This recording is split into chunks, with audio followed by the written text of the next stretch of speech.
Hi, everyone. How are you guys this afternoon? Are you guys excited for this conversation? I am so excited for this amazing panel. I barely slept last night. I couldn't wait to meet you guys. So let's get right into it, shall we? Okay. So this is a question for all of you. What does access mean to you, and how has that defined, and how has that definition evolved in your career? Good question, right? So what does access mean to you, and how has that defined your career? For everyone, yes.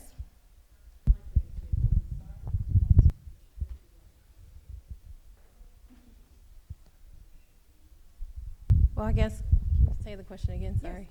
So what does access mean to you, and how has that definition evolved in your career? Access? Yes. Um, is there access in Hollywood? Um, I mean, to other people, there's really no access. You kind of have to like pave your way, create your own access. So for me, it's me saying, I'm not taking no for an answer. Like this person may say no, but I take it as not yet. And I go to the next person, I bust down doors for myself. And for me, it's like giving back to other creators who don't have the opportunity to have quote unquote access, and bringing them along, whether it's packaging them with like a project or helping them become like attached to a project in some type of way. So to me, access, we have to provide the access to other people once we get in. Love it. I agree wholeheartedly. The path that you forge is the blueprint for someone else. And I think one of the largest mistakes that is made is listening to people that say, this is how you do it. Nothing that I've done has happened because I wasn't able to go through what was available. In fact, it wasn't available to me. So it's really about what makes sense to you. Making the connection that makes sense, finding your tribe is something that I talk about a lot, finding like-minded people. And until someone, strikes you as being that person that is following the story, then it might not be a story for them. But at the same time, it doesn't mean that it's not an opportunity for the next project. So, you find the places where you're able to build that path. I love it. Sheena? Say everything you guys said, but I totally agree. That's why I created my campaign culture, yes. And we have shirts and hoodies, and we're teaching people how to be their own door opener. Because, yeah, this is going on. Thank you. Can you hear me now? Okay. But that's the reason why I created my campaign, Create Your Yes, is creating your own door opener. Do not wait on someone to give you the opportunity. Take your own opportunity. Create your yes. Create what you want to create. If you want to write your books, if you want to write a film, if you want to produce a film, go out there and do it. Get your friends, get your colleagues, and make it happen. Create your yes. And that's the reason why I created that campaign, Create Your Yes, is to do that. Okay, so I think my perspective is a little different just because I'm not from the US originally, and I didn't start my career here. But when I think of access to Hollywood, I kind of think of it from a different perspective because I started off in finance, and to me, Hollywood is a business. So I look at it as pure like supply and demand and what is there, and obviously that's evolved, and that access to me looks more like barriers to entry to an industry. So here today at the Black Writers Weekend, I really want to encourage everyone to think of us as bigger than the US. And so bigger than Hollywood. Yeah. So where has it come? We now have Nollywood, we have Bollywood, and it's really more about defining us more on a global platform for me. And getting our own setup. So not trying to knock on doors to like be told no or yes or whatever. It's really supply and demand, and I see that has evolved. When I started off 20 years ago doing workshops, we brought Hollywood cinematographers, writers to Kenya and things like that. But 20 years later, it looks very different. And more empowering for us, for sure. I love that. Thank you. Thank you. Great answers, ladies. And Anna, the first question is actually for you. You've carved a lane. You've carved a lane at the intersection of sports and storytelling. What's your secret to making culture feel both personal and universal on screen? So, as I was saying, like a lot of things when I come from kind of looking from the outside, a different lens. As an African American community, a lot of times we don't see ourselves beyond the US. And so a lot of times you might like put a joke, it might be just one liner in your script in a TV show, but it's just limited to African American community. And so you're already shutting down a whole other audience, just like a few jokes that somebody might not get. So I just would encourage everyone to just think of your audience before you pick up your pen. And then when you think of your audience, don't think of starting disadvantaged, like I've got to go convince Hollywood my story's worthy. But actually think of your story in terms of who's my audience. It could be someone with that same issue that you're trying to describe in Brazil, in South Africa, somewhere completely different, where there are huge, lucrative markets available to you. And so when you write it, make it more like broader so that anyone else can get it. That theme, whatever the core message is, make sure we all get it. I love it. And you said you're not from here, so for those that don't know, where are you from? From here now. Oh, well, yeah, now. You said that, okay. No problem. No, it's okay. Yeah, you might be here a long time, Jess. I've been around. Okay, that's fine. Sheena, the next question is for you, my dear. You've worn many crowns: author, filmmaker, entrepreneur, and advocate. Of all the callings you've answered, which has challenged you the most, and which one feels closest to your heart? I think filmmaking challenged me the most. Okay. Just, being around so many different personalities when we're on set, producing a project or even directing a project, just watching my movies or somebody else's movie come to life. It's more challenging than just sitting there writing a book. I have like 5 books out. But when I'm on set, it's just a nonstop situation. I'm always going, I'm always talking to people, I'm always problem solving.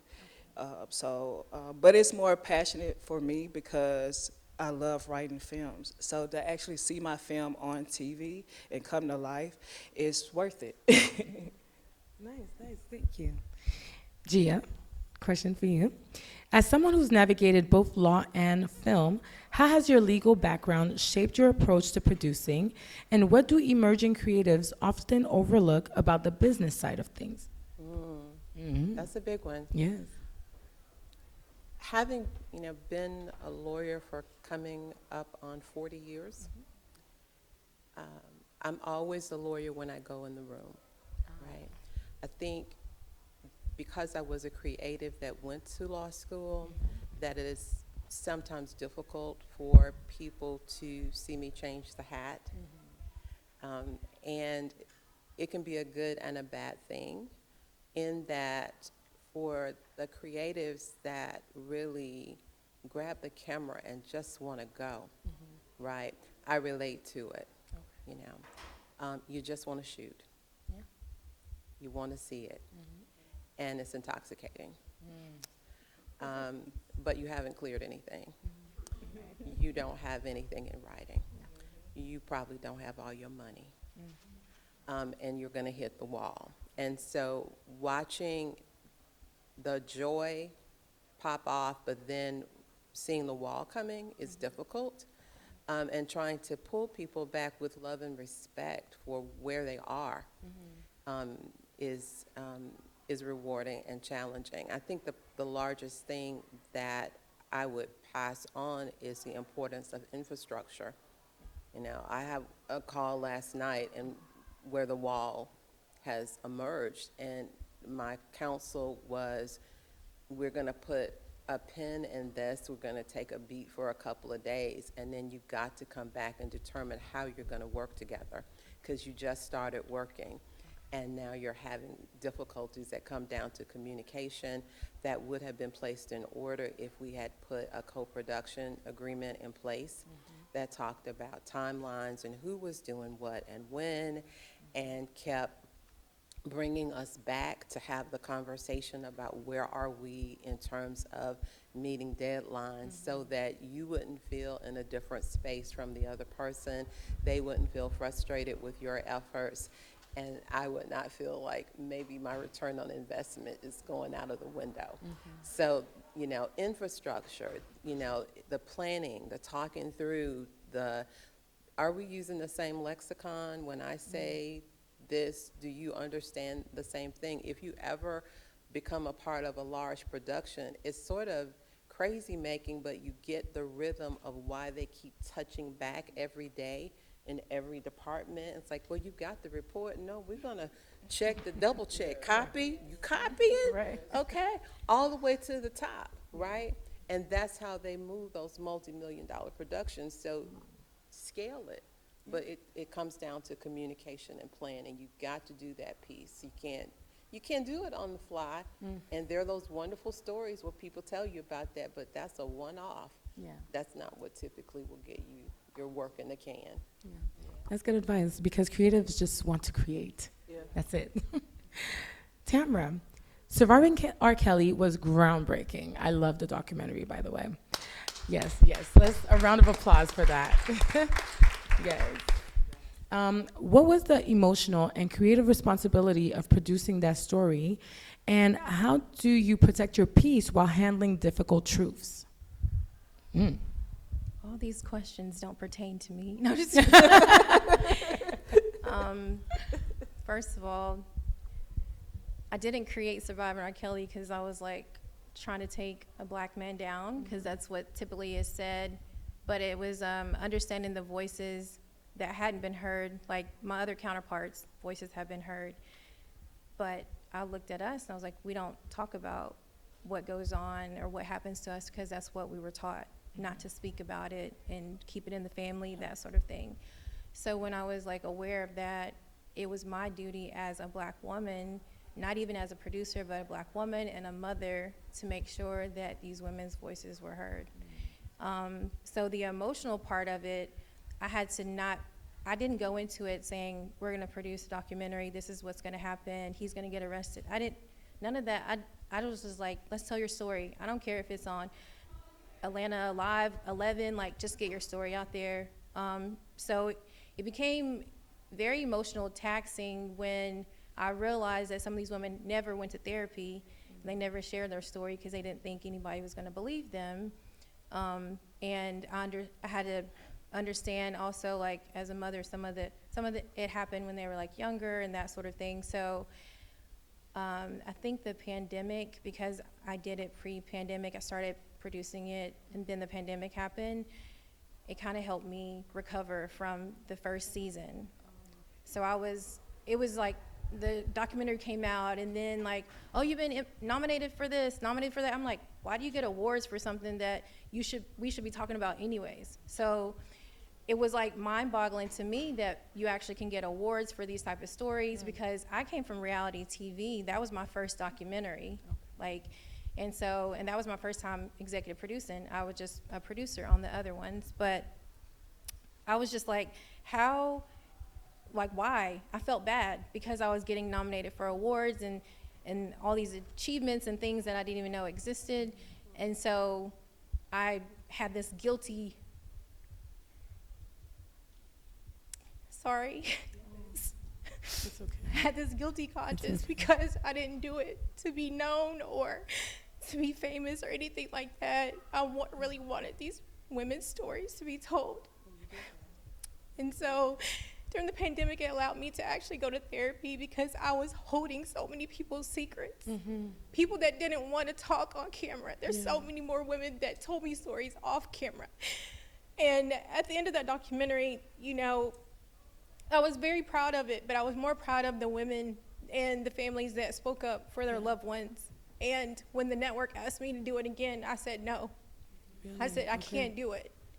And then they said, Tamara, this is your baby. Like, this, you started it, you have to finish it. And I remember Bree Bryant, she was the head at Lifetime, and she said, T, this is yours. You have to finish it. I still said no. You can't pay me enough money. You can't do anything. I said no. And then, thank you. Oh, yeah, I'm a crybaby, too. Sorry. You're fine. And then it was one of the victims' mothers said, Tamara, you helped us out so much. Like, we can't do this without you.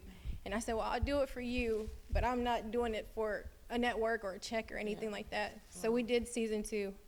And then I said, but I cannot do like I did in season 1. I can't be as attached to it. So we end up hiring a showrunner, an EP that was far removed emotionally, because I couldn't produce like I was supposed to produce, because, you know. So then we did that, and then they wanted to follow the trial. And I said, I thought you guys said we're done after season 2. Like, you know, so we followed the trial, and then at the trial, I mean, I couldn't go to the trial because people knew who I was, and there was people that were subpoenaed on R. Kelly's side and that sort of thing. So I stayed in my hotel, but they found out where I was, and like basically, I was almost like kidnapped, trying to just finish a job that I feel like God allowed me to start, but I knew that I was taking a risk. So I don't want to take up too much time, but it's very emotional. It still is emotional. My son had to go live with my ex-husband. You know, I had to protect like my kids. And so producing is hard. And sometimes you don't know that like how deep it's gonna go, but if it's a vision that you have, it's something you want to accomplish, you know that it's going to be rewarding for others, not just for yourself. That's what keeps you going, you know, and it is hard to do, but would I do it again? Yes, but I may need all y'all to help me. We got you, sis. Yes, a round of applause. Yes, no, you did. Good. Thank you for sharing. Yes. Okay, next. Okay, next. This is for all panelists, okay? What advice would you give to someone who feels like they're always one connection away, but never quite in the door? Like they're almost there, but they're not in the door. What advice would you give them? You're It's gonna kinda get like- well. Oh, I'm gonna say one thing. You're gonna get 1,000 no's before you get that one yes. So do not quit. Just keep going. Yeah. And it's the most difficult situation, and I've been there. I've been there, but just keep going. Don't stop. Yeah, that was good. Yeah, I'll go next. My biggest advice is pivot. Oh, okay. You gotta pivot. You know, especially as creatives, you start off with your vision, and it's your vision, you know, and you want to see it to the end. But the flexibility that is needed in a team effort, filmmaking is a team effort. It is. You know, when you write, especially for you authors who are out there, and it's so individual, the effort is that you carrying it all on your back. This vision is gonna change. Just accept that from the go and be able to pivot. So that's really my biggest advice. I also created the Pan-African Film Podcast, really to give some of those answers. So the different, I feature documentaries, shorts, features, all sorts, and they tell you their experience in the podcast. This is what I had trouble with, this is what I had challenges with, and you get to hear how they address those challenges, you know? And that way you can just kind of see you're not alone, because sometimes you can also feel alienated. Love it. Yes, Gia? It sounds a little trite, but it's about timing. You can feel that you're getting very close to a connection, and then there's an intervening event. But, you know, just applying life principles, typically when I wasn't able to get something done, I wasn't supposed to. It was for my protection. It was for me to take more time to educate myself, even if it was forced education or forced patience. And when the time was right for me to get to the connection, to the intersection I'm supposed to get to, I get there. Sometimes it's because somebody's dropped me in the grease, and I'm crawling out of the grease, and when I look up, this was really where I was supposed to be. But at this moment, not at the moment that I thought I was ready. So it's a faith walk. And Yeah. so applying the other principles that you've learned in your life about timing, not my time, Right. but whatever you ascribe to, that time is a time in which the people that you need show up. And it feels so great because it's not you running and chasing, trying to network upwardly. I'm always sitting next to the next Ava DuVernay. I'm always sitting next to the next Jay-Z. I tell young people, you're trying to get here, your classmates on this campus, that's who's up next, right? That's You're true. sitting next to those people. Build your tribe laterally. Yeah. And go into the room expecting what has been placed there for you, not even the sign that's up saying this is why you came to the room. There's a person that's in this room that's for you for a different purpose than what you came in here to hear. Yeah. It might not manifest today. It might be a project that comes up 2 years from now and you say, you know what was that sister's name that, let me see what she's doing, right? So timing, just, it's coming for you. Love it.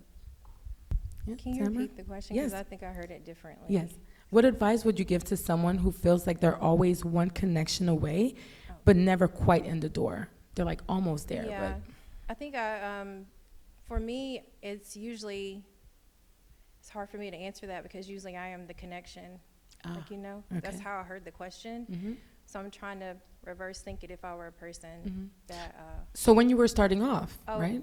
How did you did you ever have opportunities when you were like, Yeah, so I think that if say you're a writer and you got everything, your package is together, now you want to try to figure out who you're going to pitch it to and who you're going to go to, but you don't have that connection. It's kind of like what Gia said. You got to go to like certain events, look up and see like who's going to be where, buy you a ticket, go to those events and like network. Networking is really, really the way in Hollywood because it's relationships. You can have the best idea, you can have the best director, but if you aren't really like that director has to be connected also to a network. So I believe having a network is really, and then like what Anna was saying, the flexibility, because sometimes people, I've read scripts and I've read documentaries and docuseries, and I was like, oh, can you change just a little bit? Are you open to change? Some people are like, no, I'm not changing anything. I'm like, okay, well, it's going to stay in your computer. I mean, I don't know what to tell you. But I was like, if you change this, then, it may help you just to be flexible. It's very hard, I must say, for writers to be flexible because that's their baby. They're married to it. And so I'm like, I know this is your baby, so I tiptoe around. And that's why I was joking with Anna. She's very blunt and direct and you need to do this, you need to do that. And I'm like, it's good, but maybe we could so you have to be very careful. But a lot of writers are like, I want to write it. I don't want anybody else to write it. I'm like, look, I've sold a script, I sold a show without a script before. When I realized that I could sell a show without a script, I was like, why are people writing? Because they might change it anyways, or the network has their own writers that they want to pull in, or they're like, Sheena's great for this, so you also have to be open to not just it being you, that your project is, that your project is partnered with, you have to partner with other people as well and be open to that. I feel like that's where half the battle is connecting. You connect to the right people, but you're so stuck in your ways. Nobody can help you. yeah, I used to be like that. really? I had to learn to let it go. A Yes. lot of my mentors, they got movies on BET, 10 movies, and when they send me back my script, they're like, oh, change this. I'm like, But now I'm so open because I'm trying to get to a certain level in my career, so I'm listening more, I'm following directions more.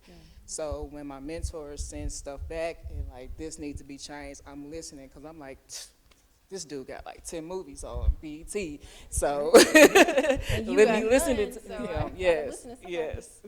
So you gotta be open to change. Good. I will also say that access to Hollywood, this is how I use my access. I get what's called network mandates from the studios. They're like, these are the scripts, these are the stories that we want. So to me, it's like an inside look. But if I know I'm a creator and I don't have that connection, but I'm connected to Tamara, like I would connect with someone like me and be like, hey, do you know what the industry is looking for or what they're open to? I might have something. And just asking someone that, you know, like not being, you can DM people. I answer DM, do not DM me. No, I'm just kidding. I answer DMs all the time. And I'm like, you know, some people, they just generally have a question. And they're like, oh, I follow Tamara. Like, let me just ask her a question. And being open to other people, because you know that you were once wanted to be in a position that someone else is in. And so to me, that's how you give back to like the other creators. I did not want to be in television. I went to school, got a degree in chemistry, went to law school. I could have been here with like Gia, but I quit. And now I'm a TV producer, but I'm like, why? It's not for me, it's for everybody out there that's creators trying to get in. So like when people connect with me, I take that like with intention. Like that's literal. I love it. I love it. So what's a moment in your journey that reminded you you were exactly where you're meant to be? Yes. You want me to keep going? No, this is for everyone. Sorry. Sorry. Yes, all the questions are for everyone. Yes. Well, I can just to sum up what I was saying. Yeah. I didn't know that I was supposed to be in TV. I asked God all the time, like, why do you have me here? I didn't even watch cable growing up. We didn't have cable TV. I think I'm telling my age. But we didn't have cable TV. So I'm like, why would I be in this position? But if he knows that I'm going to reach back and bring in somebody that wanted to be in this position, and I'm going to be the door that's like closed, quote unquote, but I'll be the open door. I believe that's why he placed me in this position, because he knew I would share it with other people. And that has been a downfall of mine. But in hindsight, because like, you know, my team will tell me all the time, like, oh my God, you take on so many people's project. I'm like, so what? Like, what does it hurt to like talk to somebody about their project if we're able to do that? And that's what, you know, helps that creator keep going. They don't have to be, you don't have to be attached to Live Always Productions. Like I can give you some connection to like Sheena. I'm like, oh, she's always looking for Christmas scripts. Are you looking for Christmas scripts? I'm just you know, but I might know somebody. I might not can help you, but I can connect you. Right. So I think that's why I was placed in this position. I love it. Thank you. I just wanted to jump onto the back Yes. of that because it's very important what she's saying for this community in terms of when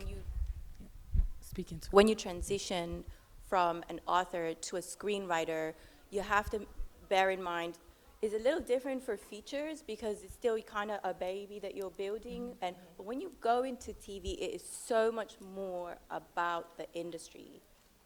And yes, I'm a lot more cutthroat because I came from finance, so I know what they're looking for. And you have to tick those boxes. So as a writer, you are in service of the story. You're not bringing your story. You're bringing what you can add to the story. If you're going into TV, and this is just fresh of mind, that's why, because I'm going to LA for intensive workshops on TV writing.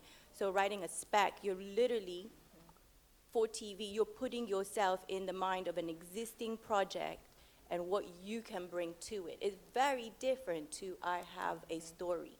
You're saying I'm a good writer and I can adapt to your story and add to it.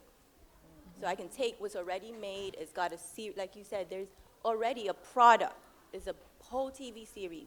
What can you add to that writer's room? You're in service to the story. So you got to develop your skill set in terms of writing for the audio and the visual, that somebody else has dictated and directed the tone already, it's set. And so that's how you develop your strengths, etc. But you're really in service to the story. It's not the story servicing what you want to say. It's the other way around. So that's a key difference, I think. Good. Thank you. Anyone else? As to a defining moment that made you Defining realize? moment. Well, I did a lot and still do a lot on the music side of the industry. That's really my interest, was my entry point. And I just kind of blending it all together about what this weekend is about and why we're here together. For a period of time, I ran a studio, and I was able to bring people in that I knew would not get in any other door, right? And whether or not you think it's going to win an award or whether it's your cup of tea, but to give people the opportunity to express, to start making the steps toward what is their greatest work, what is their golden moment, starts with someone opening the door for them. So all of my interns look like me, all of them, okay, unashamedly, unapologetically. And by doing that, and getting an opportunity to put them in places that they would not normally be. So I represent GB Productions, which is the production house that has done the Wu-Tang documentaries. So I was able to put a kid just out of college into post on that project. So what does that do for him? It steps him up monumentally. Every time you go in a room, I want you to lead with Wu-Tang, right? Because you did that, and I helped you to do that. So then your task is you help somebody else to do it. That's amazing. I Thank was you. gonna say too, Yes. like, if you're a writer, I would suggest being open to, like, I didn't know this, but when I started doing documentaries, I'm like, we have story writers and story editors in post. You can start in another position if you're a great writer, just writing story for a company or companies just to get yourself in the door and just be like, they'll be like one day like, Tamara, I didn't know you write. Like, yeah, I didn't know you write story. I don't write, but they would be like, you know. But so you have to be open also to like positions that you could, you know, you can be in to be able to actually be in a position to once possibly be a writer or have your story told by the connections that you make while you're a story editor. I love that. Sheena? Oh, well, I started off in music as well. You know, music was everything to me with my legendary family, LaVerse. And I had a job that I was doing account management for a lot of different celebrities on tour, like Chris Brown, Lil Wayne. One tour we had was a play called Love Overboard, Jacorius Johnson from Texas. And I'm on this play for 6 months with Carl Payne, Cole from Martin. He's one of my best friends to this day, Karen Malene White. So many people I grew up watching on TV from different world, the Cosbys. And I'm looking at this black man, Jacorius Johnson, and he's just doing his thing with his plays. Every city, you know, we're just going at it. And it just brought me back to my childhood of when I used to love acting and being on stage. And that was the time Tyler Perry first came to Atlanta, so it was some opportunities. When I got off tour, I started going back into acting. So I did a few roles for Tyler Perry and other TV films, and I wanted to do something else. I remember watching Kim Fields' mom, what's her name, Chippy Fields. She was the director on Meet the Browns. And I saw it, I was like, oh my God, I haven't seen her in so long. And I'm watching her behind the cameras, and she motivated me. I'm like, this black woman is just doing her thing. And I didn't even know she was directing Meet the Browns. I thought Tyler Perry did everything. But, you know, Chippy, you know, me and Chippy had a conversation, and I'm like, you know, I really want to learn some stuff behind scenes. And she said, okay. So she said, start off as a production assistant, and that's what I did. I started off as a production assistant.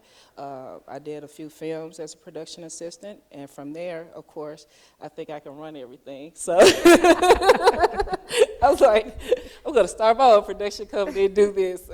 And I got a group of my friends that wanted to do film, and we did my first film, The Killing Secret, which is still out on Peacock TV and Tubi and Amazon. And from there, I was like, I was meant to be in film. You know, even though I had a love for music my entire life, I felt like God pushed me on this tour to just get me back to where I want to be and need to be. I love it. I love it. That's really inspiring. Y'all, you guys are inspiring me and motivating me. I don't know. Do you guys feel inspired? Yes. Okay. Okay. Next question for the panel. We often hear, stay ready so you don't have to get ready. What does preparation look like behind the scenes? Anna said, Right. yeah. Do we have enough time? Behind the scenes Yes. of like producing. Uh-huh.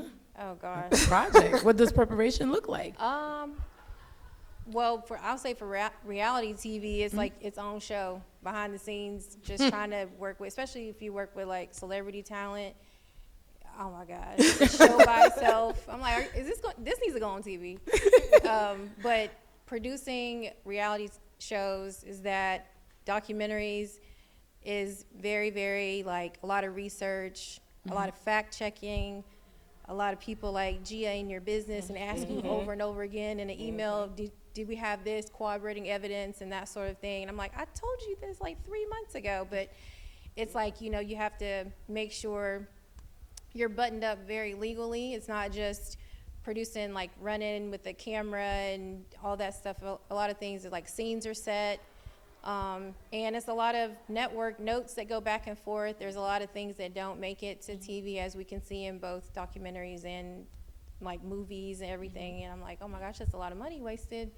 And there's a lot of like people over you making sure that you stay within budget, constantly like a line producer, just constantly telling you like, we're over budget for that. We can't go to Aruba. I'm like, we can squeeze it in, you know. But there's a lot of just development that goes into it. And some people think that you develop a show like in 3 months.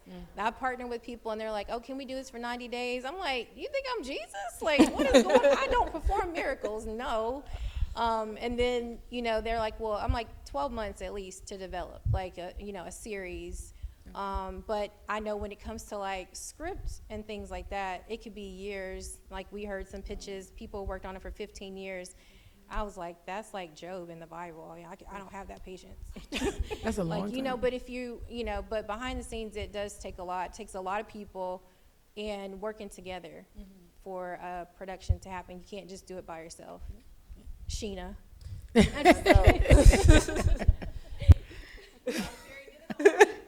Yeah. Yes. Anybody else want to add to that? Can do it all, but you don't. It's just going to be takes what a team. it does. Yeah, I can go next. I think for me, I actually work the. Sorry to say. Everything is the opposite for Anna. Sorry to be that person, but like I guess because I started off in finance, like I over research things. So for me, it's the other way, right? Like I've done a project where I've done the research for 20 years. You know, it's scaling back. So what are the essentials for preparation? For me, I usually scale back, like, okay, don't overthink it, don't over research. But for anybody, the essentials for me is, and this goes for finance, producing, writing, know your audience. So I can't go somewhere and not know my audience. If I'm pitching, I need to know that person who's potentially giving me money. What are they looking for? What have they funded in the last 2 years? What is their 5-year kind of plan? Like, what are they looking for? So that basically by the time you're speaking, it's not falling on like unfertile ears. You're kind of talking their language. And that comes with researching your audience. So, and then again, to translate that in the actual content, you know, this is little Anna in high school in Nairobi, Kenya. Like, we used to watch reruns of like the Eddie Murphy. Again, I'm giving my age now. Thank you. But like, you know, Eddie Murphy VHS tapes all the way there, because he went, like there were a lot of stand-up comedians around that same time, but like somehow they didn't translate to a broader audience. You know, if you watch Dangerous by Eddie Murphy, like every joke is just global. You could get it anywhere. He's doing all these scenes, but everything, you could catch it wherever you are. And there's just little tweaks that will broaden your audience. So that's really key in terms of starting off with who am I writing for? And if it is just an African-American story, then that's great, but at least you know. At least you know who's going to buy it, who's going to watch it, and you know who's your target. But if you're looking for more, make sure that the person who's watching it can understand. I think that behind production, the work is always about team and having a better definition about inclusion so that you are able to assess audience demographic, am I in the right zone, comes because you have people of all ages, people of all backgrounds, people of all levels of experience that are in your go-to bucket. So if someone talked to me about a project today, I would know in my mind there are about 4 people that come immediately to mind that I think are just stellar producers. They're going to come in and their ideas are always on point and they're always open. We have wonderful, lively, intellectual debate, all for the good. I know the same, maybe more directors, people that depending upon what it is, they have the experience. Whether or not they've ever gotten a project on television or not doesn't always matter to me. It's about what I see in them and how they're going to mesh with, the agenda for the project, so that when you begin to work, that you have people with you who are going to walk the whole walk with you, that they're not going to get weak just because we've got one clearance missing, okay, or we don't have this. You got to have that in order to be able to move forward.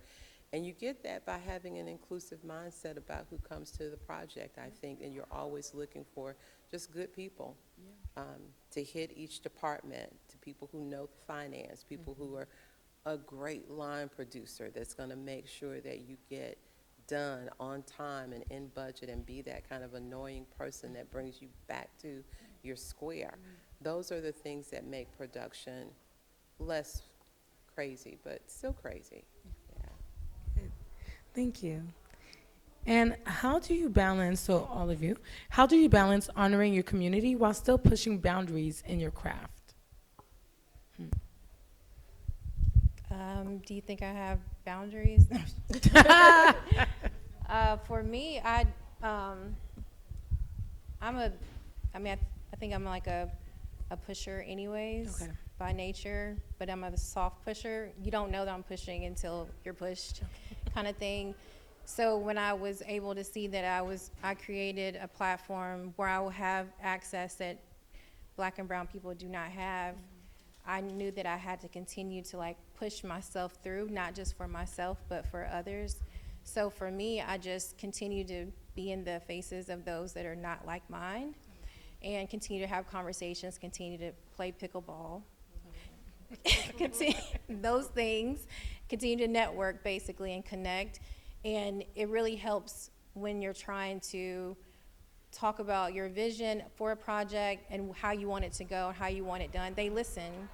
But if you're not a person that doesn't have that platform, it's a different answer. But for myself, I knew that I have created this platform to where I can continue to be in those rooms, so I can bring others into the room with me. We have time for one more panelist to answer a question. Well, I'm about creating opportunities in teaching. Okay. So, when I see young people trying to get in the field, I'm open with, teaching them, having them on set. People hit me up all the time. Don't DM me, but no, I'm just playing.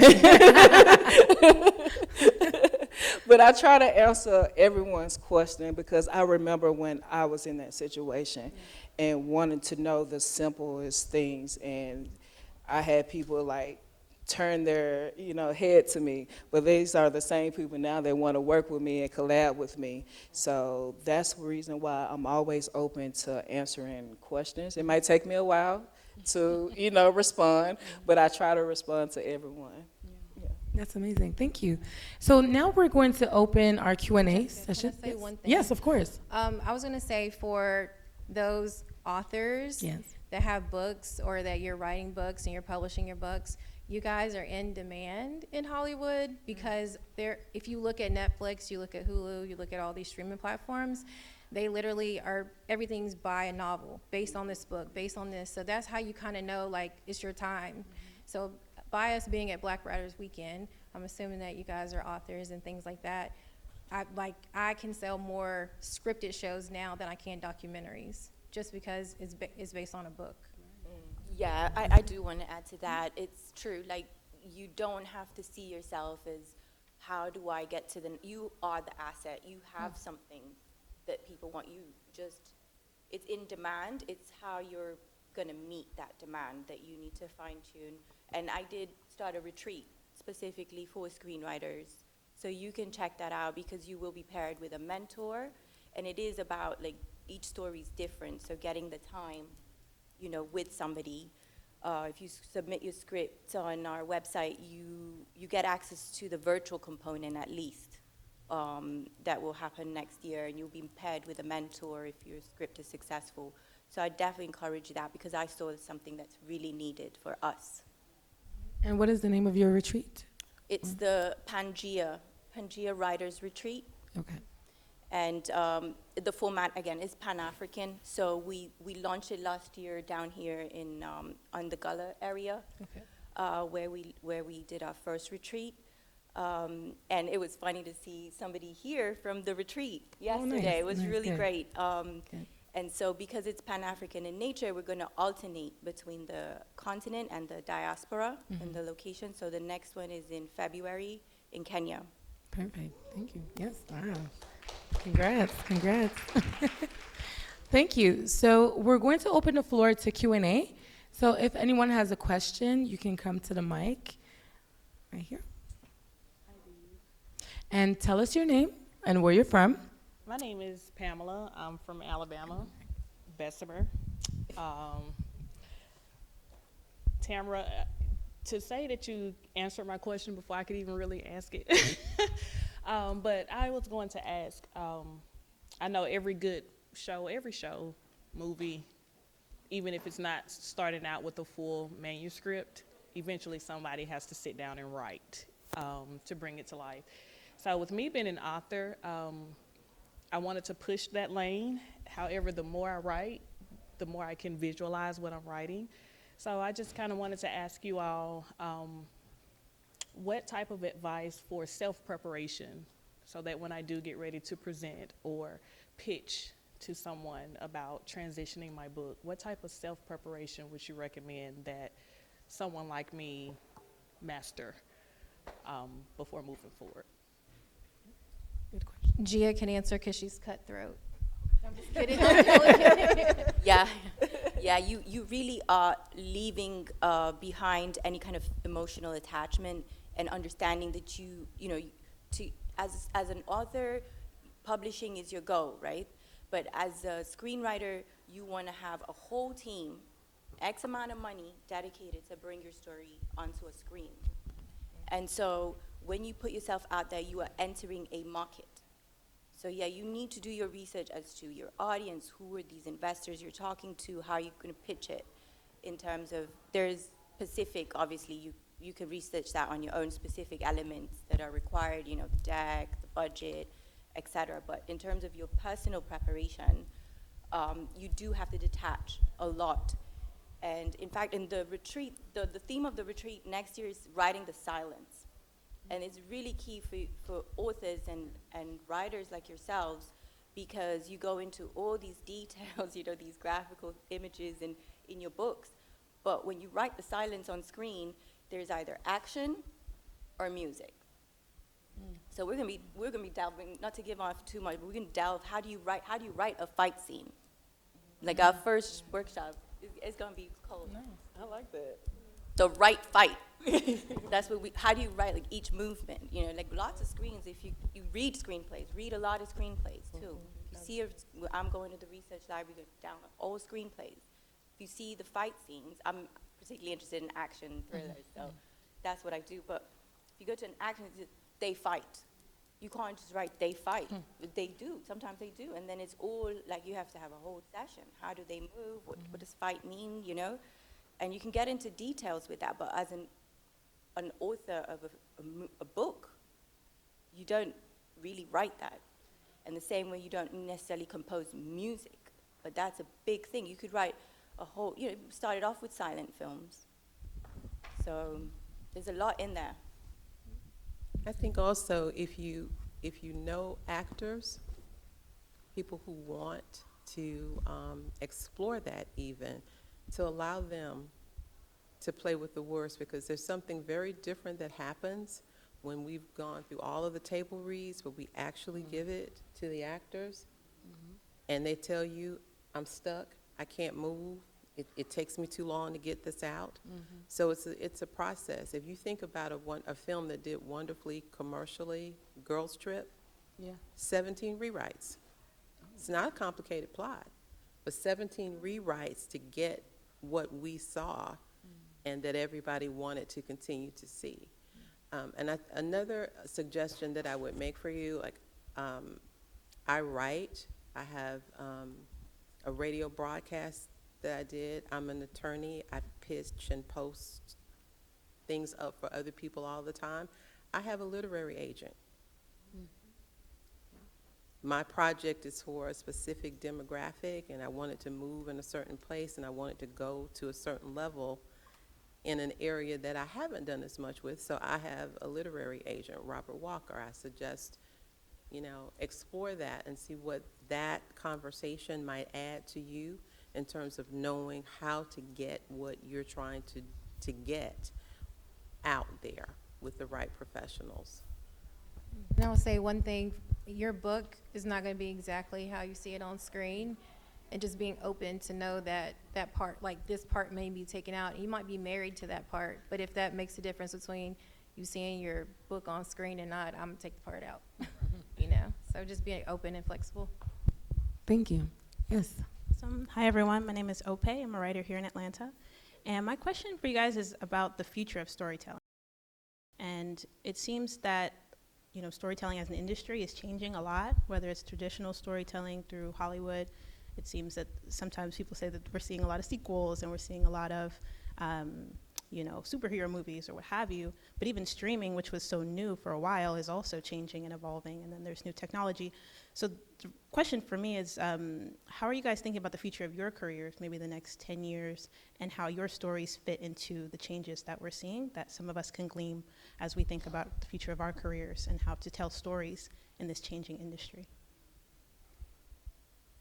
I don't want to be the first one every time. No. Okay, you know I what? got an answer, though. Someone else wants to go first? Yes, Sheena. Don't write the same stories. I write different genres. I'm actually getting into action, so I'm glad you said that about the fighting, because, one of my films, I'm like, okay, so how am I going to write this fighting part? But I'm glad you did that. I need to learn more from you. But yeah, just don't write the same things. Like, I have different scripts for, different type of genres. So I pitch different things, like you asked me, did I want a Christmas? Yeah. Like, that's on my list of doing a Christmas film. I got thrillers, I got drama, I got action now. I'm writing the action. So just have different options. I'll say, as a storyteller, you have to be able to not just tell our story, but think about other characters that don't look like us. So write outside and diversify your writing for other people. Because if you notice, our stories are getting less and less. Not saying that, don't do that, but be prepared to say, I also have this story, which involves 40-year-old Caucasian woman. I know we're at Black Writers Weekend, but still, just be open and diversified, your writing as well for other characters. Thank you. Next question. Hi, my name's Ife. First, I wanted to just say thank you guys so much for coming here. And to Miss Marano specifically, I wanted to also say thank you for kind of like opening the conversation to just not just Black American voices, but other Black voices in the diaspora, especially coming from Nigeria myself. Yeah, I just appreciate it. And on that note, I also have a question that may be more specific to you.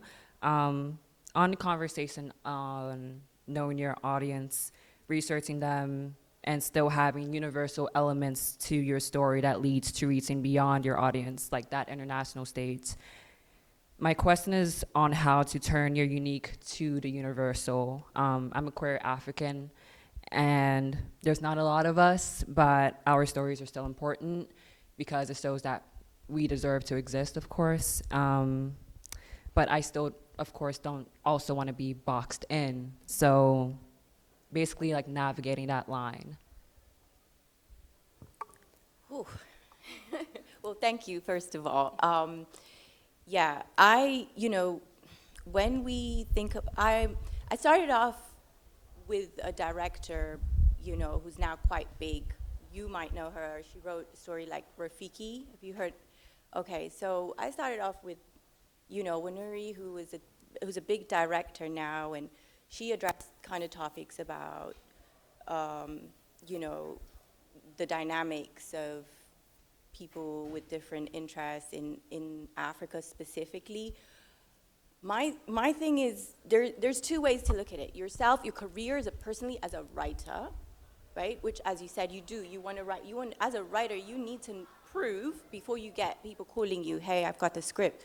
You need to prove that you can write for a Caucasian. To prove you can write, that you can write, and that takes a while. So there's that. But then there's the industry. So there's two different sides to it. The industry in itself, as you said, like Hollywood. Yes, there's this trend going on right now. We can discuss. There's economists telling you, like, oh, in 5 years, we're going to look for more of this or more. But for us, which is what I'm concerned about, and I would encourage you, yes, keep writing our stories, because the change I've seen is that they can't just contain things in terms of curating Hollywood to what people want to see in America. The way that Nollywood blew up was just working from the bottom up, and so going with quantity over quality, we have to say it was just quantity. And you can see how with enough quantity, you can penetrate a market globally. I mean, Netflix is filled with Nigerian films now, but 20 years ago, it was just quantity, right? Like just showing quantity, and that's how they broke into the economics of the global market. Bollywood too, they did it from like, okay, we're going with the music, we're going with our colors, we're going with what we know, and we're doing that, like musicals. They just claimed it, and it's on a global market. I'm saying let's think of us globally, and if you do that, there's a different way you can penetrate that market because of the technology. So for me, the tech is really what's breaking the grounds for our stories. It's giving access. When I started those workshops in 20 years ago, the camera, like just the weight of stuff, even just the weight of the technology is a barrier to entry. Like that's all gone down the drain. You know, he clips the mic on me like here, it's so small, like things are just different now. And with that technology, it gives you access. It gives you access to produce things in a different way. And you can illustrate your writing with a lot less money now. So take advantage of that to research your market. Who are you? The fact that you're here in Atlanta today is just proof that there is a market beyond the US, beyond Hollywood. I think too, also for everyone, never underestimate the power of doing good work. Don't underestimate the ability of an audience that doesn't look like you to be able to recognize a good story and good writing. So you said something about not wanting to be boxed in, and I think that's where your gift makes room for you. When you show up with excellence, define what that is, and just keep hitting on that. Your character in your mind may be a 33-year-old black woman. The producer may see a 50-year-old Korean woman. But the power of your story, the excellence in which you have translated your feelings and thought to the paper, is what's going to get you freedom, and you're not in the box. Thank you. Thank you for your question. Hi. What's your name and where are you from? Hi, my name is Angela Margaret Newsome. My pen name is Margaret Wrights, and I'm one of those with a book that was due to come out today called Mistreated, What's Happening to Maria. It's about a Latin housekeeper living in a mansion in D.C., working for an NBA player and his wife, a WNBA player, composer. And I guess my question is, how do I handle as a writer? I'm the writer, executive producer, I write the scripts, everything. How do I, in this challenging society that we live in, storytell for diversity type of stories, like mine. Diversity right now, it's challenging due to just society and politically speaking. So how do we push a diversity story at this point is what I'm asking, when people are removing, history for African Americans and for Latinos and things of that nature, when my world is suspense and mystery. And I guess I'm wondering, how do we keep going with what's happening in the world with the removal of our history? I don't think and this is my personal opinion, I don't think by writing for other audiences eliminates you writing for your audience that you want to, like, erasing black writers and black characters and things like that. I believe that you have to have a diversified catalog to present, because you might know in the back of your head, like, you have 10 black stories, but they may see this one story that needs Latino women or white women. If that gets you in the door, I would do that to get in the door, but keep in mind I have other stories, and sometimes there's a way that you can do your own stories with people that you connect with. That's, does that make sense, what I'm saying, or did I answer? I guess I'm wondering, are you accepting at this point? I'm looking at some phenomenal folks on the panel, so I'm wondering, like, for instance, my stories include a lot of music, and it's funny that Wu-Tang representative is here, because I'll be honest, I'm a mother of 5, and I'm 65, and I work with a lot of millennials and Gen Zs in the music industry, in that world. And it's funny, because I remember at one time my kids correcting me, "No, Mom, it's not the Wu-Tang crew, it's not the Yin Yang clan." They corrected me, but I loved it. Now, I'm old school, and I love them all, but maybe, it's been a while. But I'm trying to introduce that as well. So I'm introducing music as well as writing, suspense and thriller, because there's nothing better than "Don't Believe Your Lying Eyes" and "No one is who they seem" type of thing. But tell me, your question is, I think, I want to answer it. How do you have an array of projects that you have been inspired by diversity? Correct. And And is social it possible justice. for those And social projects to be seen and produced in the society that we are in today? Correct. And so my answer to that is writers write. That's Okay. what writers do. So Okay. you write. Writers write. You write, and you may have something. I'm working on a project now that was written 20 years ago, but it's relevant and it's strong. It's just, this is the time now that the creator is bringing it forward. But you write, you produce, you get it out. That's what you do. And just kind of taking everything back to the head, this diaspora that we are immersed in every day allows us to connect with people all over the world. The technology allows us to create music here and send it to Denmark, and someone in Denmark hears it, and it winds up making its way back to the United States. So we're the resistance. That's what creatives are. We are the resistance. You don't allow that to stop you or to feed some trepidation for you. Okay. You recognize the power of what you're doing because you continue to do it, and this too shall pass. Just like the Harlem Renaissance, they come out on the other side with music that sustains us today, with poetry that everyone knows, not because they hid away because they were in a particular cultural or political environment, but because they went in and they wrote and they sang and they went to the shed, right? So that's what you do. Writers write, producers produce, creators create. That's what you do. Thank you very much. Thank you. Thank you. Last question. Hey, so my name is Ronchelle. I normally go by Ronnie, but my full name is Ronchelle. And I'm from Virginia. We've touched on ways to break into the industry, and I'm curious to know if there's still opportunity in creating a YouTube series similar to the breakout success of Issa Rae and Awkward Black Girl. I'm tremendously inspired by how she just took it into her own hands and, as you would say, create your yes, right? She did that. Is there still opportunity in that avenue? And then I have a small follow-up question. How important is formatting in your screenplays? Thank you. I'll go. Sorry. It's very important. Okay. Formatting is important. You're talking to people who have piles of scripts to read. They only read the first few pages. If it's not formatted, they won't even look at it. Okay. Because it's a testament to your skill as a writer. You're not an author, it's not a manuscript, you're a screenwriter.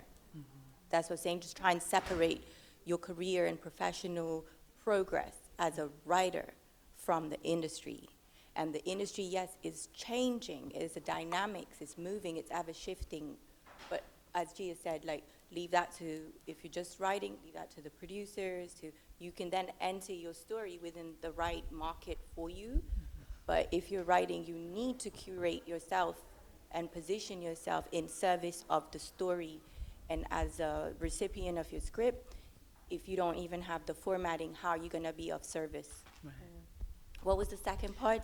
So is there still opportunity for virtual unknowns like myself to break the into web- the industry Yes. through YouTube? Yes, YouTube, anything that is tech, use it. Use it to get your stuff out there. That's exactly what she did. And again, to Gia's point, if it's quality and it's out there, it gets picked up. That's what happened with the music, right?